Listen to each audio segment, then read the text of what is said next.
She's kicking over their water bowl, I whispered, frozen on the porch. The thud echoed sharper than I expected.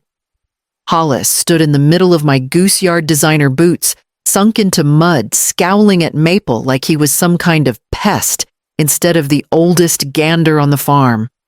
Maple flapped once startled, but didn't back down.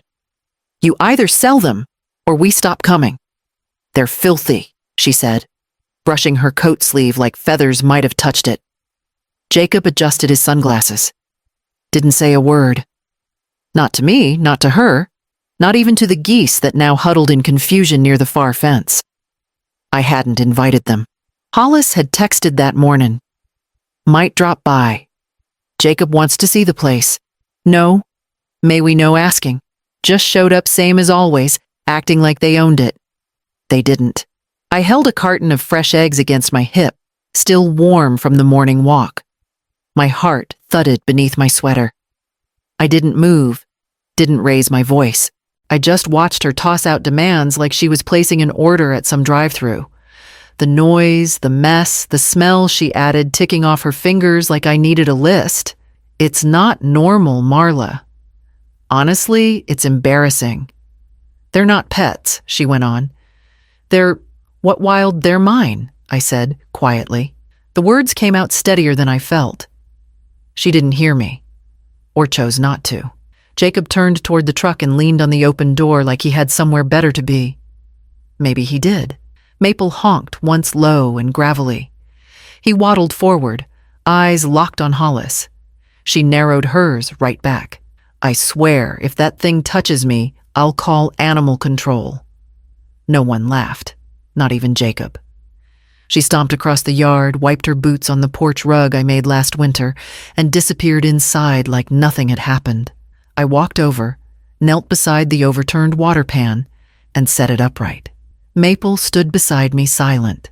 Inside, the sound of cutlery drawers opening carried straight through the screen door. At dinner, Hollis wrinkled her nose like someone had just uncorked vinegar under her face. This whole house smells like feathers.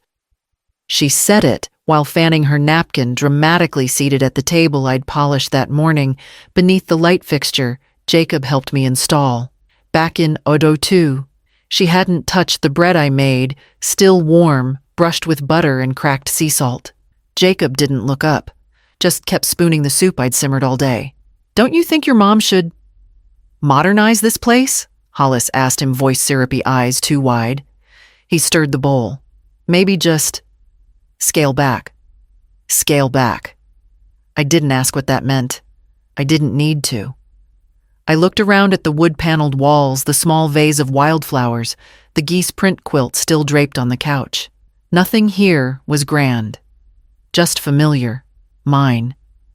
I passed the salad bowl toward Hollis. She waved it off. Said she was off leafy things for the week. Then she turned back to Jacob and asked if they could head out early tomorrow. She had a nail appointment back in the city. They left the dishes. Said they were tired. I rinsed their untouched plates under lukewarm water and listened to the quiet as the screen door slammed behind them. Later that night, I took the rest of the bread to the coop. Maple was already nesting in the straw head tucked near his wing. I sat on the bench across from him, cradling the bread in a towel. He blinked at me like he knew. They want me gone, don't they? I whispered. He honked softly, then waddled over and settled beside me. We sat there a long time, the two of us listening to the wind rustle the dry cornfield beyond the fence. I rested my hand on his back, feeling the steady warmth of him, the old rhythm that had comforted me through too many winters to count. Tomorrow was Sunday. I'd be up early for market. I wondered if anyone would say something about the eggs. At the Sunday market, the egg crates went faster than usual. A woman I'd known since Jacob was in middle school reached across 2 baskets just to grab the last dozen. Still the best in the valley, Marla, she said, tapping the lid. I smiled and handed her a bundle of herbs on the house. She pressed my hand before walking off. Behind me, I heard Hollis whisper, "She's clinging to the past, Jacob." I didn't turn around, By the time I packed up, they were leaning against the truck, waiting. Hollis, with her arms crossed, Jacob tapping at his phone. She had one of those tall plastic cups in her hand, the kind that always looked out of place around here. Something bright green swirled with crushed ice. You could sell the land, she said, sliding into the passenger seat. Build a few cabins. Retire with some class. This whole goose egg thing, it's charming, sure, but come on. This is comfortable, I said, loading the last crate.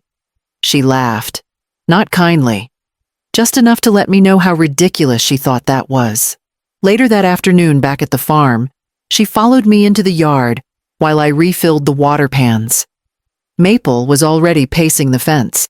He didn't like strangers lingering. Control your animal, she snapped when he came too close. He just touched my leg. He's not an animal, I said. He's a guardian. That made her laugh again until Maple hissed short and sharp. She yelped, stepping back onto a loose patch of gravel.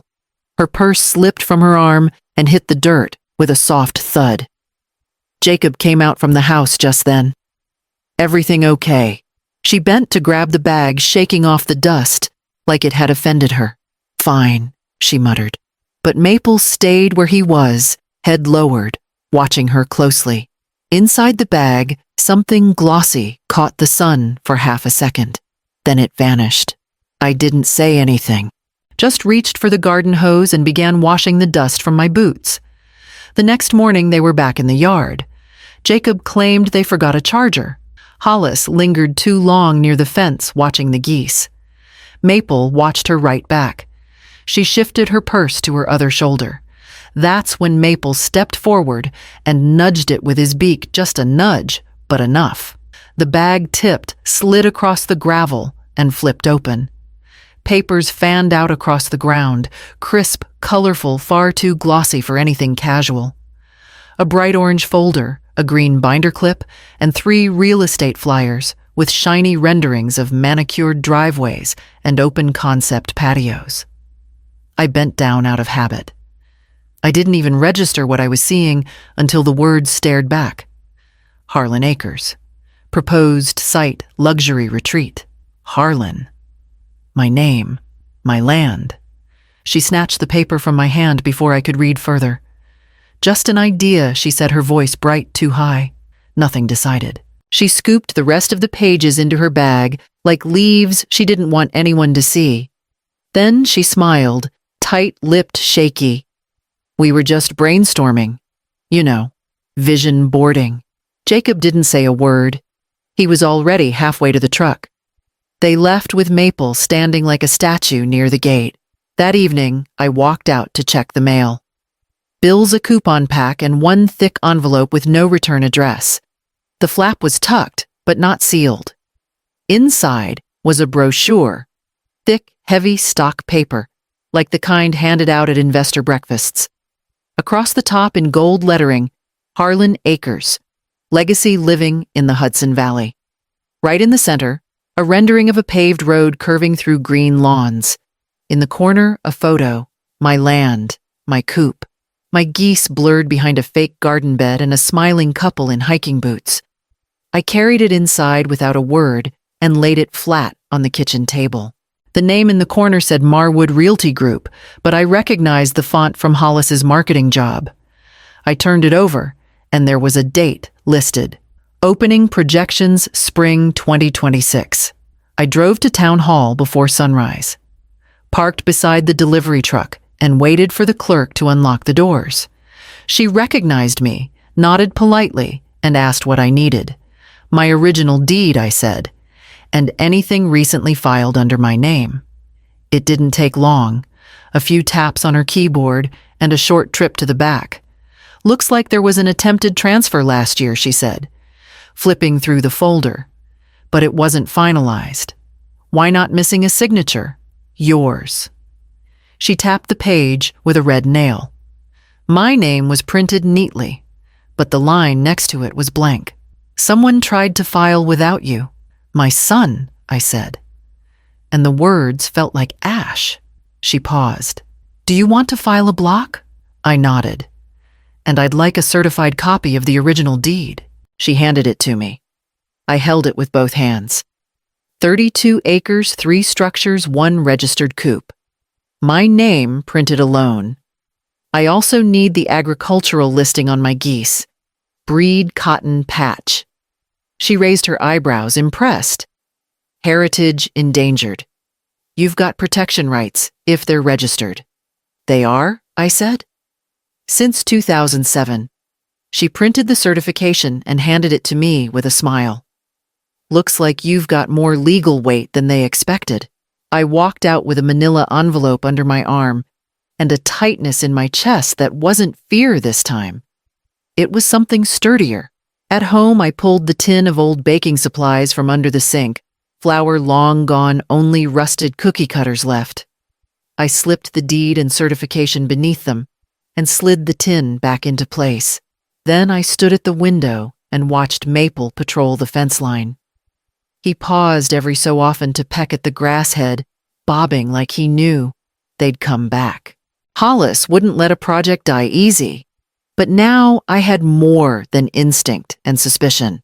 I had paper, I had law, and I had no reason to warn them. I didn't call, didn't text, didn't ask them what they thought they were doing. Instead, I got to work. The next morning, I filled out the state application for agricultural land preservation. I listed every breed I'd raised here, every planting cycle, every local market I'd supplied. I attached the heritage certification for the geese and photos of the barn from every angle. Then I drove into town again, this time to the zoning board. I requested official notice of zoning restriction on short-term rentals for my parcel.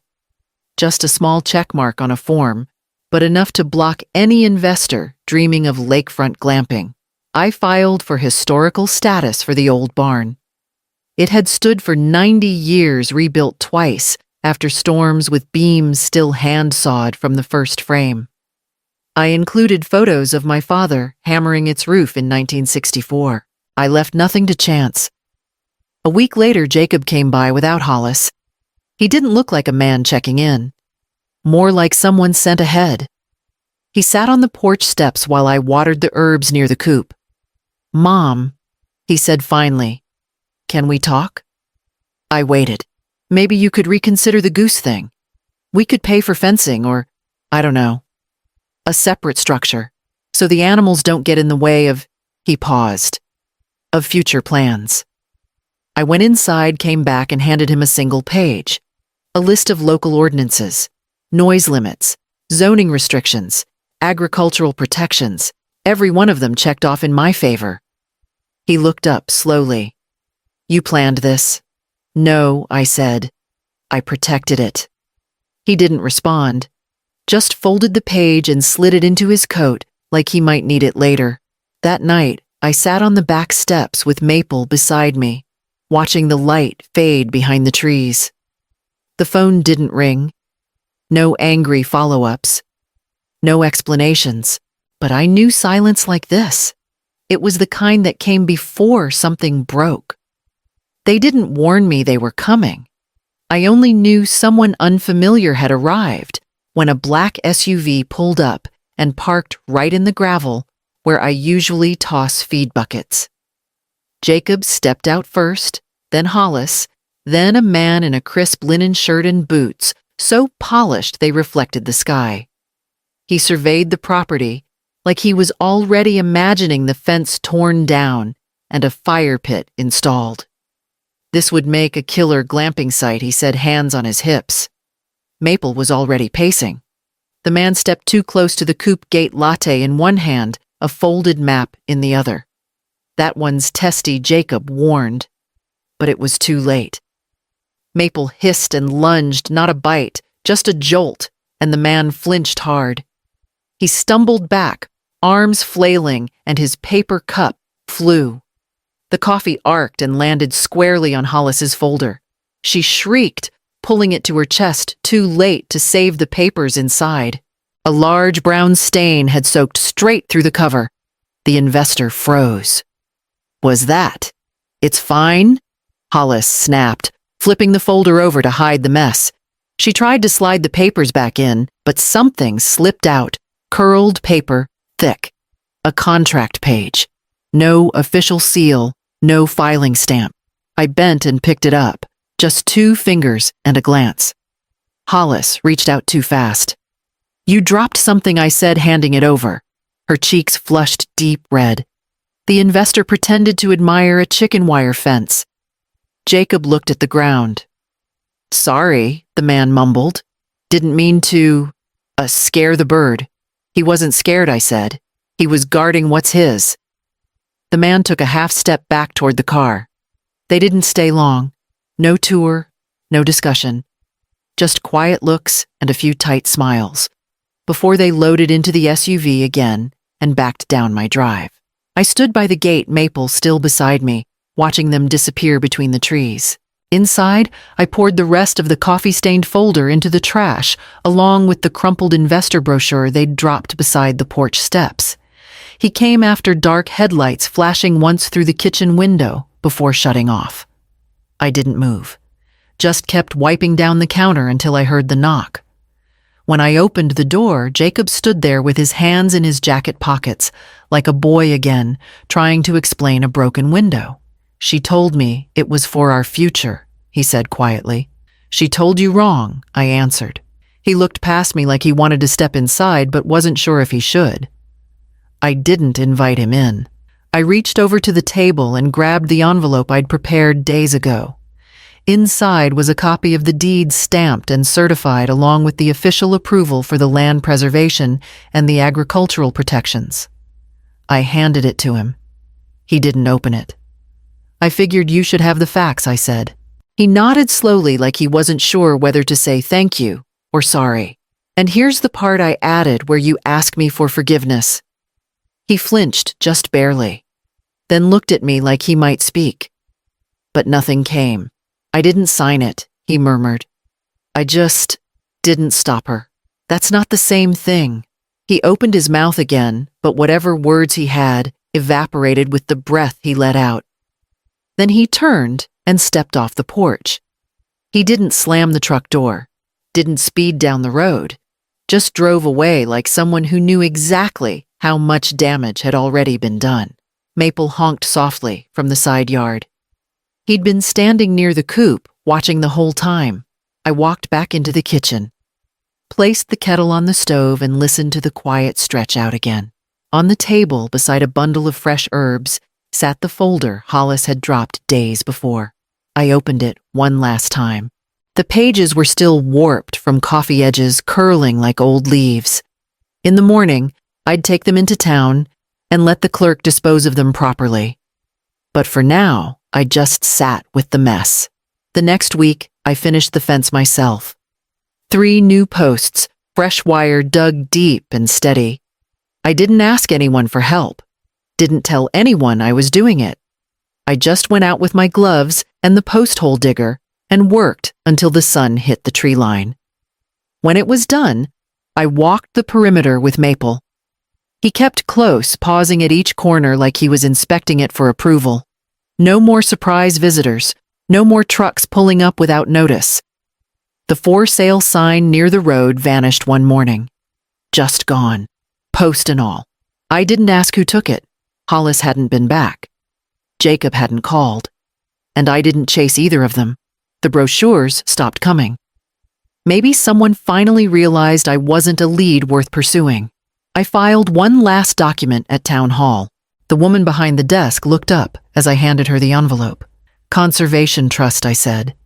She nodded, flipping through the notarized forms. This makes it permanent. That's the idea. She stamped the corner, slid it into the register, and gave me a copy. I folded it carefully and tucked it into my coat pocket, like it was something sacred. Back at the farm, I placed that copy in the baking tin beside the deed and closed the lid. The air felt different after that. Not safer, just settled. No one drove up the gravel path that week. No investor calls. No friendly drop-ins. Just me, the geese, the wind, and the rhythm of a place finally left alone. I spent the next few days pruning back the berry bushes and sealing the barn's north window before winter came. Things that mattered. Things that would last. Maple followed me from chore to chore like always. We didn't speak, but we didn't need to. Some things understand you without words. By the end of the week, the porch felt like mine again. The silence didn't ache anymore. It just held space, and the sky turned that soft gray before the season changes. Maple still waddles beside me every morning, same as always. He waits at the gate while I unlatch it, then walks just to my left as I carry the bucket out to the feed trays. The hens follow behind in their usual line, quiet, orderly, no fuss. They know the path. So do I. Some things don't break. The porch has gone quiet again. No perfume trails lingering on the steps. No boots clicking on hardwood. No forced compliments over breakfast no one touches. Just breeze through the screens and the soft sound of wings stretching in the morning light. I sit with a paring knife and slice apples into thin pieces. It's an old habit. They like them better that way. Sweeter somehow. Or maybe it's just the gesture they respond to. Maple stands close, watching me. When I'm halfway through the second apple, he honks once short, steady. I nod. The coop gate creaks a little as the wind shifts. The roof could use a reseal before the next heavy rain. I make a note in my head. There's time now. Time to do things properly, again. Slowly, without someone behind me waiting to repaint it all in fake gold and soft gray. Later, I pull weeds from the edge of the path. My knees crack, but my hands still know what they're doing. The roots give way easily. The soil is soft this time of year. Inside the house, the table is clear. The vase holds. Cut marigolds from the garden. There's no folder cluttering the corner. No coffee-stained brochures. No signatures waiting to be tricked out of me. Just my name on the deed. And Maple out there at the fence watching over it all like he always has. He's older now, so am I, but neither of us has left. By dusk, the hens are settled in. The wind shifts again. A few leaves skip across the porch. I close the gate, slide the bolt, and walk back inside, one quiet step after another.